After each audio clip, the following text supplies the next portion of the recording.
ലൂക്കായുടെ വിശുദ്ധ സുവിശേഷം 6-ാം അധ്യായം 36-38 തിരുവചനങ്ങൾ.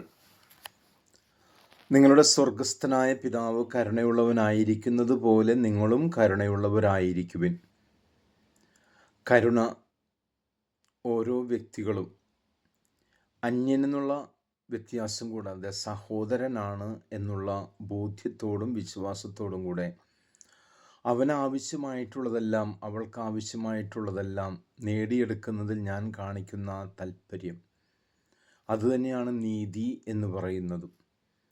കരുണയ്ക്കും നീതിക്കും വ്യത്യാസങ്ങളുണ്ട്. പക്ഷെ സ്വർഗസ്ഥനായ പിതാവ് കരുണയുള്ളവനാണ്. നമ്മുടെ പാപങ്ങളൊന്നും ഓർത്തിരിക്കുന്നില്ല എന്ന് ഇന്നത്തെ ഒന്നാമത്തെ വായനയിലൂടെ നമുക്ക് ശ്രവിക്കാൻ സാധിക്കുന്നുണ്ട്.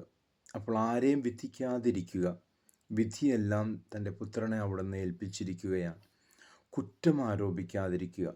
കുറ്റമില്ലാത്തവരായി ആരും തന്നെയില്ല.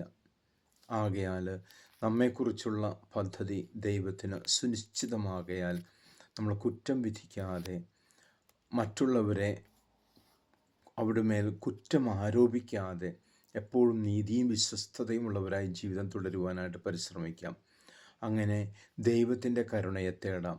ദൈവത്തിൻ്റെ കരുണ നമ്മുടെ ജീവിതത്തിൽ പ്രാവർത്തികമാക്കുന്നതിൽ ശ്രദ്ധയുള്ളവരായി മാറാം. പ്രത്യേകിച്ച് നമ്മുടെ പ്രിയപ്പെട്ടവർ, പ്രവാസികളായിരിക്കുന്നവർ ദുരന്ത മേഖലകളിൽ, ആ യുദ്ധഭൂമിയിൽ നിലവിളിക്കുമ്പോൾ ഇന്നിൻ്റെ നമ്മുടെ പ്രാർത്ഥനകൾ എല്ലാം തന്നെയും അവർക്ക് വേണ്ടി ഉയരട്ടെ.